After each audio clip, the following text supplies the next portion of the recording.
Hello, I'm Angus Scott, and this is the Debrief. This week's show is all plain talk. It's all black and white.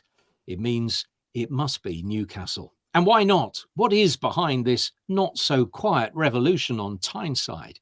Back in the Champions League, holding Milan at San Siro and putting 8 past a Sheffield side. It's as if the good old days were back and history was repeating itself. So how long will it take Newcastle to win the Premier League? That is today's question.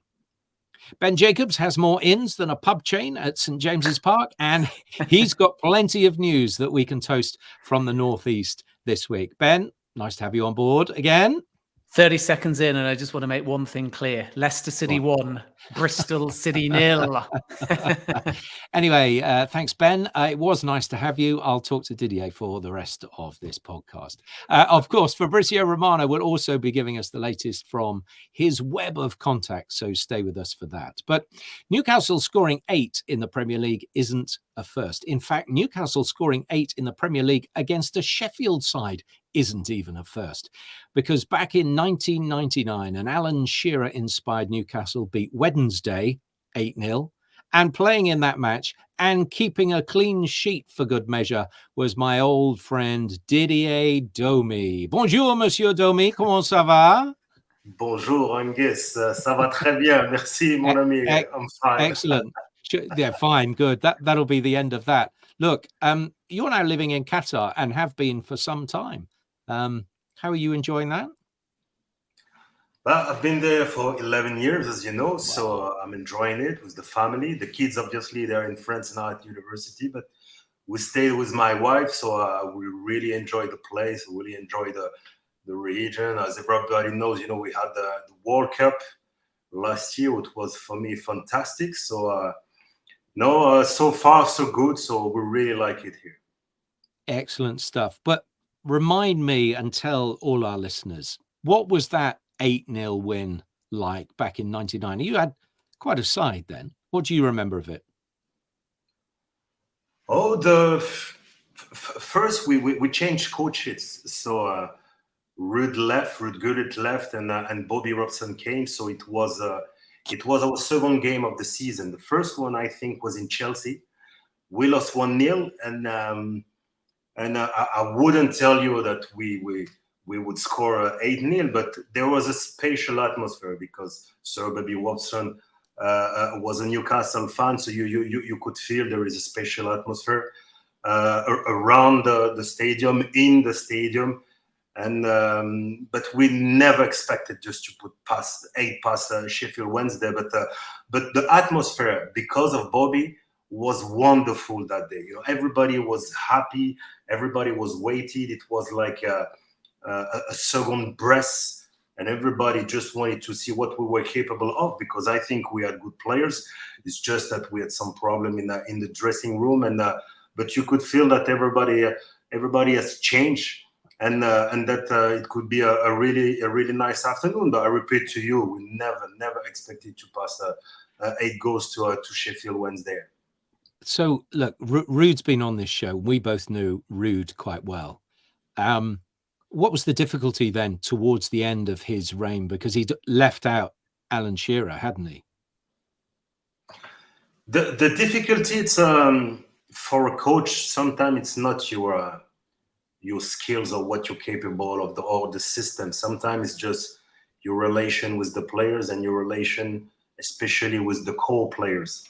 Because your task or your goal is always to have ideas, principle, and just try to implement that, and just to pass the message to the team, and the team have to accept it. And especially, I think the spine, the core players, and I don't think they were on the same page. That was the problem that everybody knew. So at some point, they had to split, and that's what happened, and they called Sir Bobby Robson. And the players, do you think so? The players were too strong. They had too much say for Ruud then at that time, did they? No, it's sometimes you can, as a coach or as a players, you can be successful in a place, and in another place, things can be a little bit more difficult. I mean, relation between players and the coach, sometimes relation between players, and that was the case. So I think it was really good until then, until we started the season, because we had played an FA Cup final the previous year against Man United that we lost because Man United did the treble. But sometimes it's the way it is. You can feel that there's no gelling in the time, because as I was saying, the year before we went to the FA Cup final, but that year was a little bit more difficult and the result didn't help us. So yes, sometimes this is just the relation between people who's not that great, and they have to split. That doesn't mean that Alan is a bad person. That doesn't mean that Ruud is a bad person, because as you know, I really love Ruud. It's just the way it is. Look at Conte, look at Mourinho. They failed in Tottenham. That doesn't mean they're a great coach. They're excellent coach. It's just sometimes the environment where you are, with the people where you are, is going to be a good thing. Sometimes not, and it's the way it is. But that doesn't mean that they're not good coach or good striker. Yeah. How much pressure, Didi, did you feel at that stage of the season heading into that game against Sheffield Wednesday? Because you'd lost the derby against Sunderland. You were winless in the season at that point. You'd been thrashed 5-1 by Manchester United. Then, as you've alluded to, you'd lost 1-0 to Chelsea. You turn up to St James's Park. It's Sir Bobby Robson's first home game in charge. We know that Newcastle fans, regardless sometimes of reality, expect big things from their side. How much pressure did you feel heading into that game? Oh, pressure. I think we're professionals, so we deal with the pressure. The pressure is more pressure of result, of course, because when you don't have point, when you don't know how to score, this is a bit worrying at some point as well. But when Bobby came, it was a new atmosphere, and we could feel it straight away. Straight away for one thing. So I remember when we were at the bridge, just the day before, we were just eating at night, and I think everybody after finishing the meal wanted just to go to their room. And there was one thing that Sir Bobby Robson told us is, guys, you stay together another 10-15 minutes, take your time, speak to each other, laugh with each other, and that's the way we're gonna get out of that situation. So he wanted to create a warm atmosphere, an atmosphere of work, and that's what he did from the first day. So in that point, relation between Bobby and the co-player, Bobby and the young player, Bobby and the fans were, unfortunately for Ruud, much better. So that's why we have pressure of result, but we didn't have that pressure because we were really confident in our capabilities. With Alan Shearer and all the other, I think we had a really good squad, and from that point everything started really well. You did. I mean, you had a good side. You looked through it. Rob Lee and Gary Speed in that midfield. Nobby Solano as a winger. Tamuri Kitsbaya was in there as well, and obviously Alan Shearer. Kieran Dyer was in that team. Yes, that was a really good team, I think. But that's why I wasn't there the final in '98 in Wembley, but we managed to play 2 final FA Cup final in a row. So that's tell you all about the quality of that team. Even with Sir Bobby Robson, we went to the semi-final in Wembley, I think in 2000, against Chelsea. So no team can do that 3 times in a row to go in Wembley if they don't have quality. It's just how to exploit our quality, and Ruud did it really well. The first year is that in time, in consistency, we couldn't do it, so we had to change. And with Bobby, we just started where we stopped with Ruud. That's why that team after we played in UEFA Cup, we played in Champions League, we played in FA Cup final. So yes, there was a lot of quality all around the park. I think when you look at Speedo, Gary Speed, Alan Shearer, it was a joy to play with them because they were fighters. We had a pretty direct game sometimes because we have Big Dunk and Alan, but a lot of quality, technical as well, with Temuri Ketsbaya and Nobby Solano. So it was a joy every day in training, and when things were okay, we came back at our level. It was a joy just to play for that team. A different sort of side. Ben, what you're feeling over the weekend, that Newcastle were good or Sheffield United were dreadful? I think Newcastle were clinical and they needed those goals because after beating Aston Villa comfortably in the opening game of the season, they'd gone off the boil a little bit. But Sheffield United were way off the pace. They lacked confidence. It was obviously a very difficult experience for them and quite surprising in some ways because Sheffield United, although they've not got off to the best start, even by newly promoted standards, have been in most of the games that they've played. But Newcastle just had too much class and momentum. And as a consequence, once the first few goals went in, it was always going to be very difficult and Sheffield United's heads dropped. But I think what's interesting this season about Newcastle, Didi, is that they've been a little bit hit and miss. They thrashed Villa, they thrashed Sheffield United. But for me anyway, it was actually the win against Brentford that was more important because they'd thrown the game away somehow against Liverpool, even with a one-man advantage. They'd lost that to a late Darwin Núñez brace. We knew that they would have one eye on the Champions League. They ground out a point there. But prior to that, they get a 1-0 victory over Brentford. And I still feel in the context of Newcastle's season, if they're going to qualify for Champions League, it's a win like that against Brentford that is perhaps even more important than hitting 8 goals against Sheffield United. Yes, I think when you look at the beginning of the season, of course, because they finished in the top 4, we expect a lot from them. But it wasn't a bad start. You know, when you look at Liverpool, I understand people were really sad at St. James Park, but you know, when you hit the woodwork, maybe 1, twice, you had so many chances. At some point, because maybe the concentration dropped a little bit because they were 11 against 10. But I always like, you know, the runs that they did, the physical part. It was the Newcastle that we know. It was just one of those games where Liverpool were unbelievable and they believed in it. So the only game where I felt that Newcastle was under completely the standard was, of course, Brighton, because you've seen them in the midfield. They were not dynamic. There was nothing. But otherwise, you know, losing 1-0 in City, okay, the scenario of Liverpool, then they trashed Aston Villa. I think Newcastle have the same base, the same organization. It's just, do they have the will all the time? I think they had. Only Brighton was a non-game. I've seen them in San Siro. They were okay. They could have lost, of course, but it was Milan and it was over there. But and look, Sheffield United, you could have won 2-3-0. They made it 8-0. So sometimes it's difficult just to digest a season that you have and you finish in the top 4 after maybe 20 years. You have to digest that. And sometimes 5% drop in commitment can create some difficulty. And what they found out in Brighton, that they cannot have that the mentality should be like last year, all the time top. They will lose game, but they will win a lot. So sometimes it's good because failure and like Brighton is just a wake-up call. And this is at the beginning of the season. And now you can see they didn't concede in San Siro. They didn't concede in Sheffield United. They passed 8. So you have some warning like that in a season that even if you were successful, you have to be like the big teams. You cannot slip up. Otherwise, people, they will put you back in the reality. That's the job of Man City. That's the job of Real Madrid, consistency.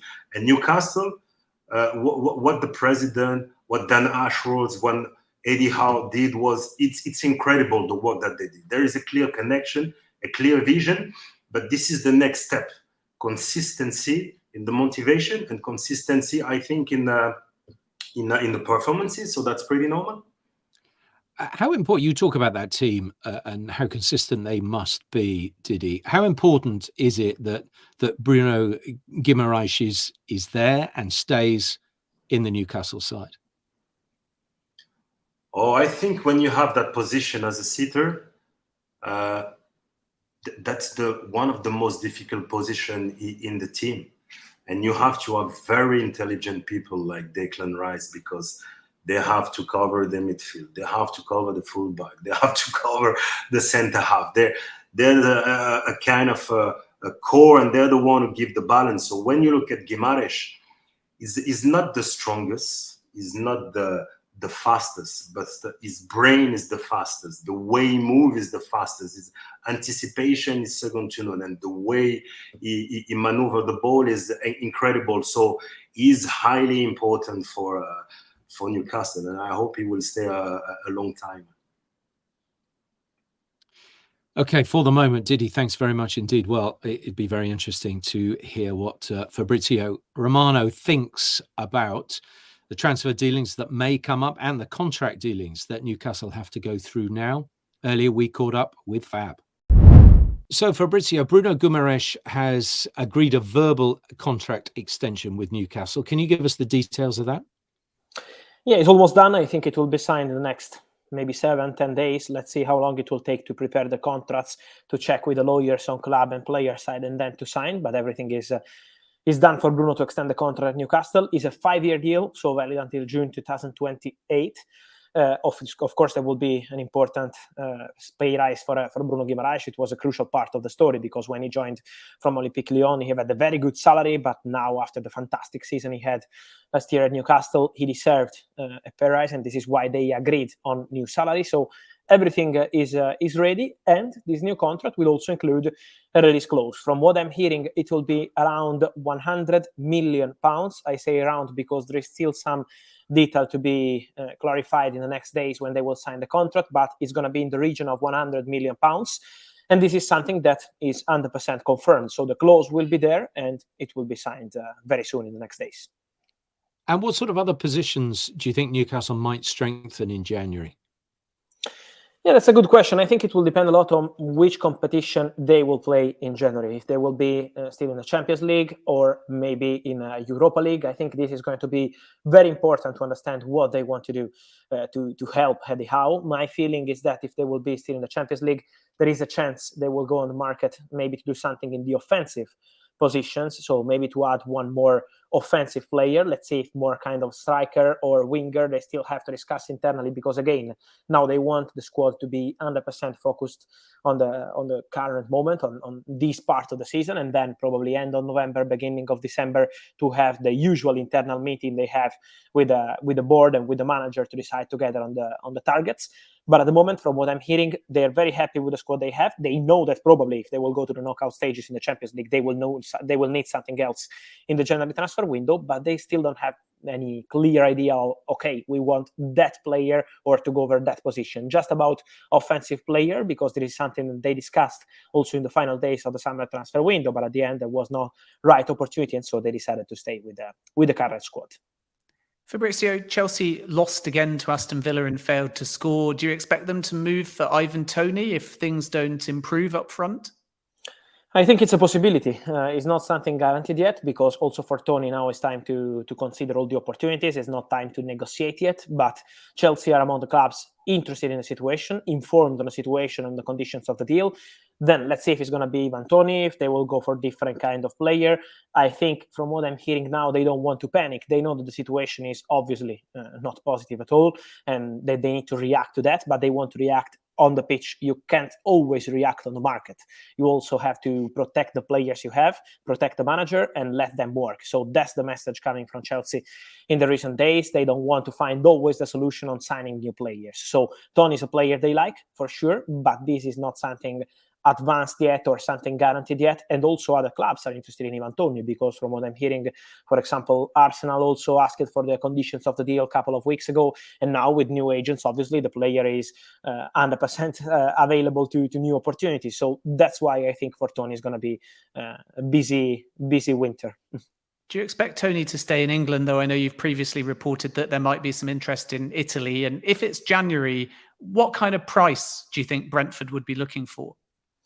Look, Italy, there was something in Italy. It was like March, April, when Italian clubs started to call people close to the player to understand the conditions of the deal. But I think in that moment, they were willing to spend something close to maybe 35, 40 million euros, and now the price is completely different. I think Brentford would not accept that amount of money for Tony now. I think we will be around 60 million pounds, something like that, for a January move. Then if it's going to be summer, maybe it could be different. But for January, I think we are around 60 million pounds for Ivan Toney.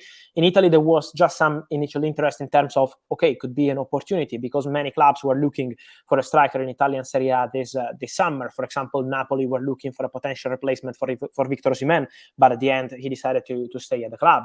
And also Inter were looking for a new striker to replace Edin Dzeko, and then also Romelu Lukaku. Also Juventus, in case Vlahovic was going to leave the club. So many clubs were looking for that kind of player, but at the end nothing happened. And so I think in January the most likely solution is for Premier League move, and also because he decided to go with Stellar Group, which is very strong all over the world, but especially in England, I think he really wants to stay in Premier League. But as you said last week, he will definitely be going. He'll be leaving Brentford. Now, you mentioned Vlahovic there. He stayed at Juve. Jonathan David remained at Lille. Could either move in January? I think it's a possibility. It always depends on the proposals. Lille are very clear in their strategy. They're prepared to sell the player, but this is not something new. This is something that they are stating is almost now 1 year and a half, almost 2 years, that they are prepared to sell the player. They are not happy about that, obviously, because he's a fantastic player, and so they love to have Jonathan David in the squad. But in case they receive an important proposal, Lille are prepared to let the player go. Also because they know that they can't keep the player forever, and also his contract situation is kind of dangerous now. So that's why for Lille, it's still an open situation. When I mention the price tag, from what I'm hearing, is always something around 55, 60 million euros. So that's the price for Jonathan David. Then let's see. I think with Lille, there is also a chance to be creative, for example, to offer a loan with an obligation to buy, so maybe to do a different kind of payment terms model to make the deal happen. But Jonathan David could be one of the names to watch. For example, in the summer transfer window, Milan, they have the great relationship between owners at Milan and Lille, and so that's why they decided to have a discussion about Jonathan David. But then for Milan, it was impossible to pay 60 million euros for a striker. But they keep following the player. There are clubs in England, clubs in Germany, so there is a lot of interest in Jonathan David, but at the moment it's not something guaranteed yet. Now, Liverpool usually have a quiet January, but they have been linked with Jared Bowen for next summer. Anything in those reports? I think we will see many links with wingers at Liverpool because of the Mo Salah situation. So we expect the Saudis to return for Mo Salah in 2024. At the moment, this is not something concrete yet. And so I also understand Jurgen Klopp when he goes public and mentions this Mo Salah situation, like, okay, let us enjoy the player now and not speak about the market, because honestly, at the moment, nothing is happening. But I still think that in 2024, they will try again, they will return. And so it's normal to see many links. I think we will see many other names linked with Liverpool. Jared Bowen is one of them, because the scouts of Liverpool are usually following some West Ham talented player and not just Jared Bowen. They are always in attendance to monitor their players, but at the moment it's not something sure yet which kind of player they want to sign, who is the player that they really like. So I think we have to be ready, because we will see many and many links. Then Liverpool, we know how they are. In 48 hours, they can sign Endo from Stuttgart, and we know nothing about that. Fabrizio, Harry Kane has been on fire for Bayern. I know that you've been watching him closely. He's got 8 goals in all competitions. What can you tell us about a buyback clause for Spurs, which was referenced by Daniel Levy? Is it something formal in the contract, or just a kind of gentleman's agreement? No, from what I'm hearing, first of all, it's not a traditional buyback clause. Daniel Levy mentioned that, but from what I'm hearing, is just kind of matching rights. So in case in the next years, Bayern decide to sell the player and to negotiate with any club around Europe for Harry Kane, Tottenham will have the possibility to be informed. It's like, okay, we have a bid from this club. Do you want to match this proposal? So this is what they have in the contract with Tottenham, and this is the priority that Tottenham will have in case Bayern decide to sell Harry Kane. But it's not anything guaranteed, and also very important to mention, the final decision is always up to the player. So it's not that Tottenham can say, okay, we want to match the bid and the player is joining Tottenham. This is not the case. It's always up to the player. So any final decision on the next destination destination, if there will be a next destination, because honestly, Kane now is not even thinking about that. Obviously, he's very happy at Bayern. As you mentioned, he had a fantastic start of the season at Bayern, and so the focus is 100% on Bayern. But in case there will be a next destination, it's always Harry Kane deciding, not Tottenham, not Bayern, and so at the end, it's going to be up to the player. What's your feeling about Jadon Sancho, Fabrizio? Do you feel that he may leave United in January? And if so, where would he go? Yes, I think there is a chance for him to leave in January. Yes, more than a chance, probably. The only way to change the story is for Jadon Sancho, from what I'm hearing, for Jadon Sancho to go at Carrington, to meet with the teammates, to meet with the coaching staff and with Eddie Howe. Not just Eddie Howe, but the whole coaching staff. Because when Ten Hag said those things after the Arsenal game, it was reference of the whole coaching staff and not just of the manager. So they were all together in that position, and to apologize. So the only way is to apologize in public with the squad and with the coaching staff. That's the only way. Otherwise, I think Jadon Sancho will leave Manchester United in January. Where is difficult to say, because at the moment we have many rumors, but it's nothing concrete. No one approached United yet. But I think that would not be a problem, because there could be many clubs interested in a player like Jadon Sancho for a January move. But at the moment, it's still up to Sancho to decide what he wants to do. Okay, and a final word on Kylian Mbappe. Do you expect him to extend his contract between now and January? And if he were not to do that, do you think PSG will get worried and that he might leave on a free?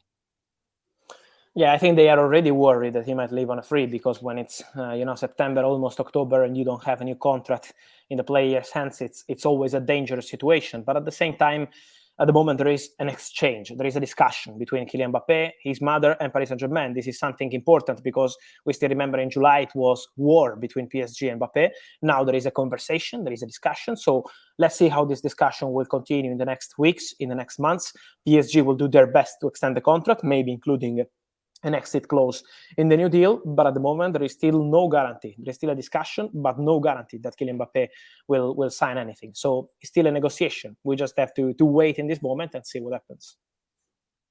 Fabrizio, as ever, thank you very much for your knowledge. It's great to have you along. We will see you next week. Thank you. Ciao, see you soon. Ciao, Fabrizio.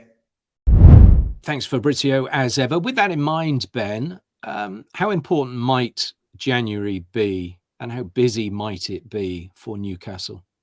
Well, I don't think it would necessarily be busy, because January is ultimately a seller's market, and Newcastle have been relatively conservative. It was only really that one January, when they were fighting off relegation, that they were extremely busy. I think that if they're going to target a priority position, it might be another centre-back, because when Sven Botman was out and it was unclear for how long, he was sorely missed. And when Dan Burn and Fabian Schär played together, they looked a little bit more uneasy, and Schär, obviously, in the long run, might be replaceable. So Newcastle's back four last season picked itself, but let's see whether in the next sort of 18 months that's still the case, especially as far as the partner for Botman is concerned, and they may need some cover for him as well, even with Burn there. So that's one consideration. I think that extending Bruno's contract is naturally important, and that's verbally agreed until 2028.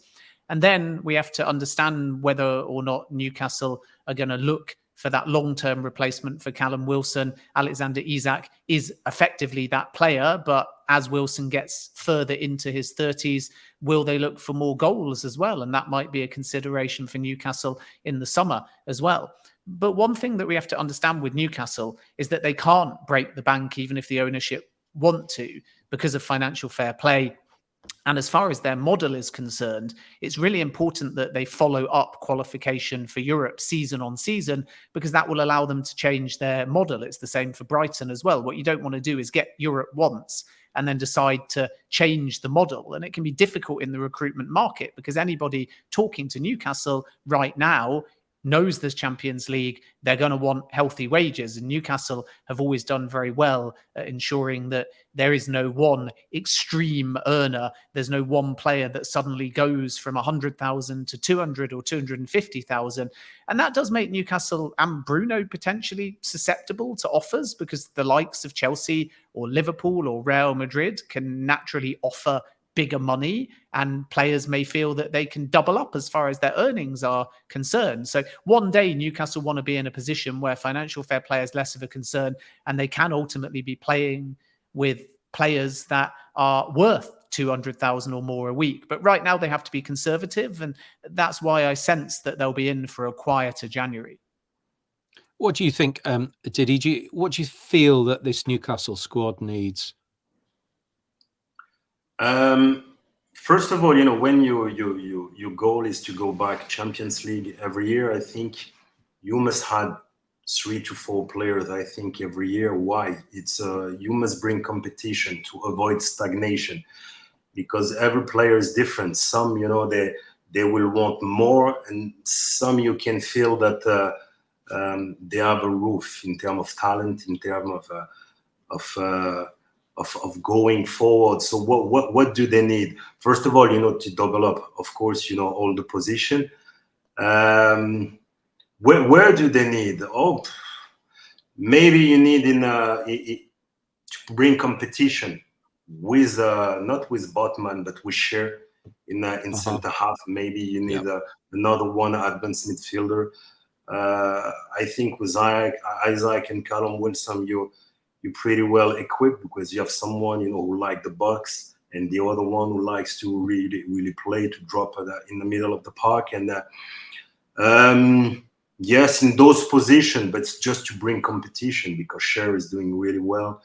You can see that Tonali had some problem, but Longstaff is doing well when he's there. So it's always just to step up the level. And those positions, yes, I think you can have a competition, even in the right wing, to get competition to Almiron. It's always like that, you have to avoid stagnation. You always have to have big goals, and sometimes you need to bring some competition. That doesn't mean that the players in place are at the end of their story. It's just to have that kind of high level in training, that you will step up the level after in Champions League and Premier League. Well, I think one of the important things for Newcastle is the fact that they get back into the Champions League next year. That has to be their aim. That has to be part of the Saudi project, to build professionally and financially by repeated success. And one of the things about the Saudi project as a whole is that there's talk about the Saudis trying to get their own clubs into the Champions League. Well, earlier in the week, with that in mind, Ben caught up with Yasser Al-Mishal, the president of the Saudi FA, and he asked him whether Saudi clubs were going to try and get into the European Champions League. Seen the news, and I think it's just another rumor that I don't know the source of that rumor. Of course, today the European Champion League is I would say the top class Champion League, with the number of audience, with the number of clubs that they have. But at this stage, our focus, to be honest, is on supporting the Asian Champion League to grow, especially the Saudi clubs. We've had, I guess, 4 of the last 5 editions where we've seen a Saudi club reaching the final. So at this stage, there is no plan, to be honest, although in the future, everything could be discussed. If there is any mutual benefits, we will always consider any opportunity, but I can confirm at this stage that there are no plans at all for any club to join the European Champion League. But you wouldn't close the door in the future? Well, I wouldn't close the door for any opportunity. So it's I would say, we are in a very dynamic phase in general, and football, you can see a lot of changes, but we will see in the future if any good opportunity comes on the table. We will always consider it with the right stakeholders. And do you think Saudi Arabia could host a European Champions League final as well? Well, although we've already hosted a very big tournaments, I don't see it on the table at this stage. Again, we never know what will happen in the future, but for us at this moment, I don't think it will happen in the near future. Ben, it's fascinating what the Saudis may be trying to do here. Yeah, and I think the reason why we're talking about it on a Newcastle podcast is because PIF are the majority owner of Newcastle, and PIF control 4 of the clubs in the Saudi Pro League. So if there was a situation where Saudi clubs entered the European Champions League, then effectively you have a dual strategy, one for Newcastle and the other for Saudi at large. And we may get a situation where there's some kind of conflict. And it's very interesting because the wider strategy in Saudi Arabia is about growing sport in Saudi Arabia. It's part of this so-called Vision 2030. Whereas with Newcastle, it's about brand exposure in Saudi Arabia, bringing Newcastle to Saudi Arabia and piggybacking off the Premier League. So if we ever got a situation where the Premier League was rivaled directly by the Saudi Pro League, whether through the Champions League or just generally because both leagues were strong, we're a long way off that. But if that scenario materialized, then PIF would have to work out how to handle Newcastle and how to handle their Saudi Pro League clubs. They would always argue, of course, that they're complementary, but we have to wait and see, because there might be a scenario where the clubs are fighting over trying to sign the same kinds of players. The clubs are fighting over funding, and PIF have to determine where they want to spend their money. So it's a very interesting type of project, the Saudi Pro League. And as Yasser said, the door is not closed to future talks, but I do sense that if Saudi clubs were to enter the European Champions League, then it opens the door to any club entering the European Champions League from outside of Europe. And then you start saying, why not Messi and Inter Miami? And then what you get is the Club World Cup, which is already expanded. So I think that the European Champions League will stay as is. And I think that the focus will be on the expanded Club World Cup. And then I think if Saudi try a move, it might be to host a Champions League final. But Didier, it's interesting because you've got the Saudi component at Newcastle. You've obviously got the Qatar component at PSG. They're playing each other in the Champions League. So if ever there's a week where we're going to be talking about this, it's probably the week in which Newcastle face PSG and Saudi have a sort of derby of ownership sorts against Qatar. Yes, of course. It's a sort of derby, of course. Two clubs who are on but Saudi and Qatar. So to have the Saudis in the Champions League, I really don't know. Honestly, I know that in 2025, FIFA will organize the FIFA Club World Cup. So maybe in the future we could see all those clubs coming, and that will be a really good competition.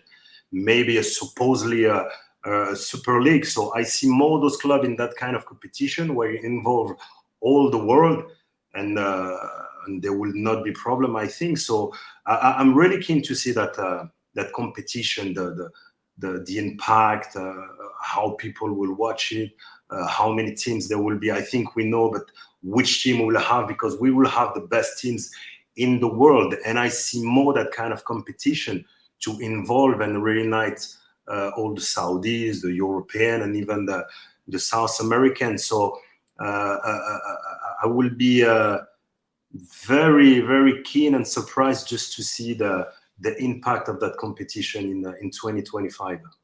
Yeah. Coming back to Newcastle, Didier, how far do you think they can go in the Champions League? Oh, that's a big question. First of all, they don't have that much experience, of course, because the players, most of them never play the Champions League. So sometimes in some details they might lose, but where can they go? It's just them and their mindset. Where do they want to go? Do they want to do a miracle? But at some point, there is an affair of experience, of talent as well.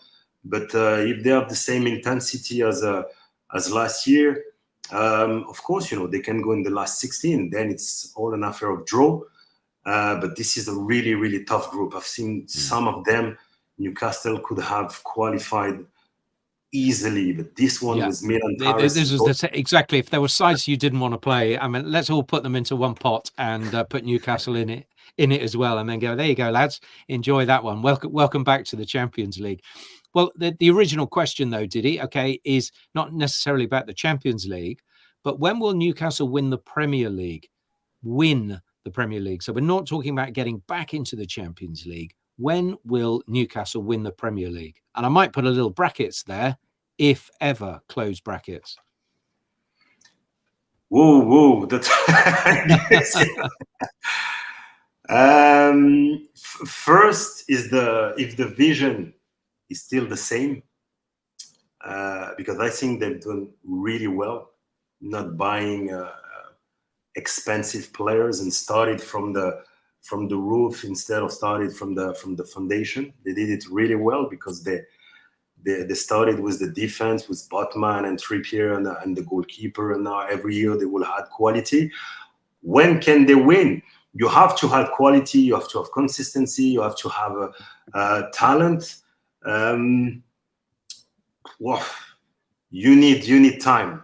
So I think, in 3-4 years, if they continue like that, but if they bring real quality, because I don't think that team at the moment, of course, cannot win the Premier League because City is far away. When I see Liverpool, I think there is a gap between those teams. But after 4-5 years, if they have still the same hunger, the same vision, more talent, the same organization, yes, we'll see Newcastle. Why not competing for the title? It's just an affair as well, where Man City will be. Will there be, Guardiola, Liverpool with club, because the opposition are so strong at the moment. So just to fill that gap, you need a lot of ambition, talent, collective intelligence, to be humble and to work hard every day. They're on this good path, but it's going to take a big 4 or 5 years. A Champions League, it takes 10, 11 years when you take a club and when you work good like Chelsea. But for Premier League, if you work good, 4 or 5 years, I think you could do it if all the elements are here. Yeah. Diddy, just while me and Angus think of our answers to the key question of the podcast, if it doesn't go according to plan, if they're not challenging for the Premier League, how much time will they give Eddie Howe? Is his job almost harder by succeeding and qualifying for the Champions League last season? Because now the bar's been raised, and if Newcastle end up in 7th or 8th, even if they get some form of European football, could Howe's job be under threat? No, I don't think so. I don't think so because I see that Eddie Howe is in his place, and there is something very important about him with the group of players that he had.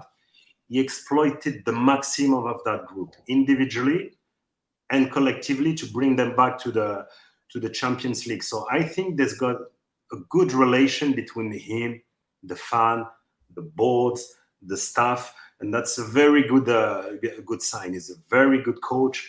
I think when you look at Newcastle last year, they were the team who recovered the most ball or higher up on the pitch. They were really intense. So I think if you bring again more competition, more quality, this is the nerve of the war. Unfortunately, I think that Eddie Howe can exploit every year the maximum of that team. That's the most important. And I think that there is a great relation, which is all the component of the club, which is very important. Sometimes you can bring a really good coach, but will you have the same relation? Will you have the same communication? Will you have the same connection with the fans? I'm not sure, because Mourinho, for example, is a fantastic coach for me, but he failed in Tottenham. It's not easy, to go and to find sometimes the